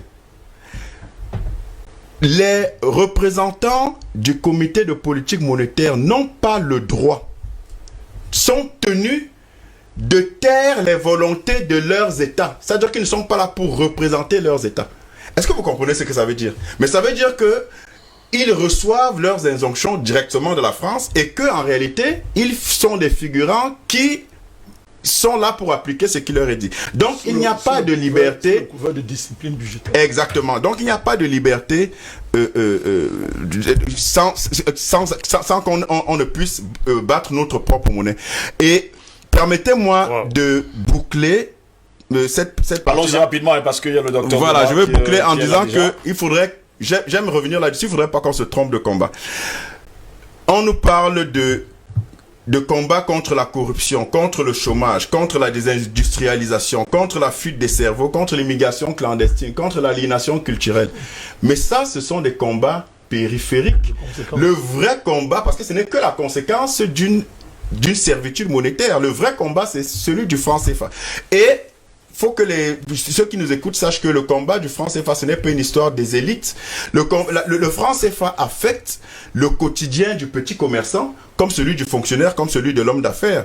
Et pour moi, pour embrayer sur un économiste, pour lequel j'ai beaucoup de respect également, Nobukko, qui propose une sortie en termes de perspective. Et là, je rentre de plein pied dans le sujet, je termine par là, qui propose une sortie à laquelle moi j'adhère. Évidemment, ça m'engage, mais je pense que c'est suffisamment raisonné. C'est le rapatriement immédiat de toutes les réserves de change et les réserves d'or. Ça, sans délai, ce n'est pas négociable. C'est notre argent que nous avons travaillé qui est détenu abusivement. Qui va rapatrier, c'est Macron. Non, rapatriement, le mécanisme, on va définir. Mais en fait, il faut que déjà, ça nous revienne. Ouais. Ça, c'est la première chose. La deuxième chose, c'est qu'il faut absolument changer de nom, parce que quand vous avez un nom qui vous a traumatisé et qui est porteur de poisse, à un moment donné, il ne faut pas dire le nom importe peu. Il faut absolument changer le nom. Les idées ne peuvent pas manquer. On a plusieurs noms africains qui peuvent aller. Et enfin, avant de décider de notre politique économique propre, et en tout cas pendant qu'on s'y achemine, puisque ça prend un certain temps, il faut au moins sortir de la parité fixe avec l'euro, qui est une aberration économique, et définir au moins dans l'immédiat un panier de monnaie qui nous permette de sortir de ce système génocidaire qui est le franc CFA et dans lequel nous sommes enchaînés depuis 75 ans aujourd'hui. Merci beaucoup, Paul. Et là, on va commencer à aller vers la fin de cette autre édition. Nous sommes dans les perspectives pour les États qui utilisent justement le franc CFA. Docteur Douma, Jean-René, bonjour, bienvenue à vous. Bonjour, Monsieur Ngos, joyeux Noël. Joyeux Noël également à vous. Joyeux Noël à tous les éminents panélistes, nos brillantissimes panafricanistes qui nous éclairent tous les jours. Je profite pour dire joyeux Noël également à nos millions de téléspectateurs de DBS et particulièrement DBS Matin, émission spéciale aujourd'hui. J'ai dit joyeux Noël au staff managérial de DBS et à toute l'équipe technique qui permet que la magie de l'image se manifeste. Merci beaucoup d'être là ce matin. Vous avez d'ailleurs supporté à suivre. Vous avez suivi d'ailleurs tout le monde. Et maintenant, je vais revenir justement sur l'une des conclusions du professeur Beau qui nous a écrit ce matin. Il dit, après la création de la monnaie, les États africains doivent obligatoirement créer de la valeur ajoutée en transformant les matières premières agricoles, minières et énergétiques sur le continent. Cette transformation conduira à l'industrialisation de l'Afrique et à la création des emplois pour les Africains. Ouais.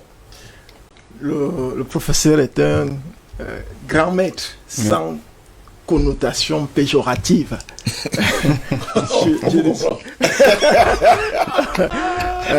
Lorsqu'il a dit il n'y a pas un débat, je profite pour m'incliner devant cette grande sagesse, cette intelligence brillante, inclusive, parce qu'il faut faire de l'économie pour que les individus en profitent au quotidien.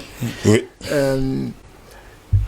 Nous avons dans la zone CFA une économie du troc avec le franc CFA arrimé à l'euro. Et avec une économie du troc, on ne peut pas catalyser la transformation, encore moins s'industrialiser. C'est pour ça que le combat que nous menons consiste à dire on enterre définitivement le franc CFA et nous partons sur des bases nouvelles. Oui. Monsieur Elal a dit, notre politique monétaire a été confisquée par la France et notre politique budgétaire par le FMI. Il ne faut pas oublier que derrière la France, il y a le FMI. Donc, c'est un combat qui est très sérieux. Et donc, si on arrive à récupérer notre politique monétaire, nous aurons les coudées franches pour pouvoir influencer positivement notre politique budgétaire. Absolument. Absolument. Monsieur Ngos, permettez-moi de rappeler quand même que Einstein disait que le subconscient est capable d'enregistrer un souvenir du futur. Wow. Le subconscient C'est fort, ça. est capable d'enregistrer un souvenir du futur. C'est pour ça que nous devons faire attention avec les concepts. Nous nous battons pour la création de richesses, pour la liberté, pour la vie, pour la santé, pour la création des emplois. Nous ne nous battons pas contre l'esclavage, contre le chômage. C'est très important. Et comme nous parlons de perspective, nous devons être capables aujourd'hui, nous, panafricanistes et pays africains concernés, de voir, de visualiser l'avenir de ces différents pays dans 5, 10 ans, 15 ans, 20 ans. D'enregistrer ce souvenir du futur. C'est possible. Nous devons voir ces différents pays dans cet horizon. Pour cela, permettez-moi d'abord de rappeler le contexte. On ne peut pas parler de perspectives sans relever les grands axes de développement. Allez-y, on vous suit. Parce que la seule chose qui est constante, c'est le changement. Et aucun individu ne peut s'opposer au changement. Nous sommes partis d'une crise sanitaire. Cette scamdémie, dont je ne prononce plus le nom, qui a arrêté carrément le fonctionnement des entreprises dans le monde entier. Donc qui a déclenché une crise économique. La crise économique, évidemment, a embrayé sur une crise financière qui a permis à certains pays qui ont la capacité de le faire et le pouvoir de le faire, de mettre en marche la planche à billets. Ces trois crises ont continué. Une crise sociale, on en parle davantage parce qu'il y a des entreprises qui ont arrêté de fonctionner, certains ont débauché, certains ont mis les employés en congé technique, etc. Certains ont réduit les salaires. Donc, il y a cette crise sociale-là. Et on ne peut pas ne pas parler de la crise sécuritaire dans la plupart de ces pays de la zone franc. Mais quel est le dénominateur commun de ces crises-là? Qu'est-ce qui alimente ces crises? C'est la monnaie, c'est l'argent. L'OMS, avec tous les moyens, toutes les capacités de pouvoir faire circuler les fonds pour donner l'impression, n'est-ce pas, qu'il y a une pandémie qui existe en essayant d'influencer les consciences à travers l'argent. Les pays qui sont, disons, suffisamment nantis, qui donnent l'impression de l'être. Parce que peut-être que quand on parle d'argent, nous savons qu'il y a derrière toujours un patrimoine qui doit prouver qu'on a vraiment une valeur correspondante devant qui reflète la réalité. Oui. Nos pays sont très riches en termes de minerais, en termes de sous-sol, etc. Mais bon, est-ce que ce n'est pas une valeur réelle qui peut faire en sorte que nous ayons des monnaies plutôt fortes, alors que c'est le contraire qui se produit dans des pays où ils n'ont pratiquement pas grand-chose dans leur sous-sol. Donc, c'était une parenthèse que je referme. Alors, par rapport à toutes ces crises, vous comprenez bien que la monnaie, elle ne peut pas rester statique dans sa forme. Les spécialistes ont défini la monnaie sous plusieurs formes. La monnaie, au départ, pour la forme originelle, pour ma part, c'est simplement ce consentement, n'est-ce pas, pour pouvoir échanger les biens et les services. Un consentement. C'est-à-dire, c'est le vent. Parce que quand on fait le troc, il n'y a rien entre ce qu'on échange. Et c'est parce que une certaine élite, très rapidement, a réalisé. Une certaine élite très rapidement a réalisé. Nous avons dit ici qu'on va résumer ça en disant Rothschild, très rapidement a réalisé que ça devait être un gros business, surtout une source d'un pouvoir excessif, qu'elle a décidé de transformer ce vent en quelque chose qu'elle va commencer à donner aux tiers pour qu'on fasse des échanges. Donc, l'évolution de la monnaie, du troc, en passant par l'or, l'argent, etc., les pièces, pour faire bref, en passant par les billets, en passant par les cartes bancaires, en passant par la monnaie électronique aujourd'hui, qui de plus en plus est dans les habitudes, et le professeur Mbelek a parlé de crypto-monnaie une ou deux fois ici sur ce plateau, pour arriver à la forme qui est de plus en plus invisible aujourd'hui. Les crypto-monnaies n'est pas une évolution qui doit nous laisser distraits, qui doit ne pas nous interpeller. Parce que ça fait partie de l'évolution de la société. Oui. J'ai quelques chiffres. Vous savez que l'Afrique, c'est environ 1,3 milliard d'habitants présentement. C'est des chiffres assez actualisés. Et sur près de 8 milliards d'habitants, parce qu'on est à 7,8 milliards d'habitants, vous avez, par exemple, pour cette population d'environ 8 milliards d'habitants, chaque jour, pratiquement 5 milliards qui sont connectés sur Internet. Oui. Qui sont connectés sur Internet.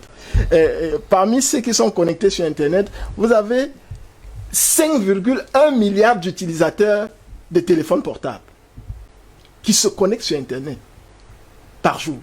Je ne sais pas si on s'en rend compte. Vous avez 4 milliards qui sont connectés à travers les appareils mobiles, et vous avez à peu près 3 milliards qui sont connectés sur les réseaux sociaux. Donc, en fait, c'est la résultante de tout ça qui donne environ 5 milliards quand on prend... Alors, ces chiffres sont importants.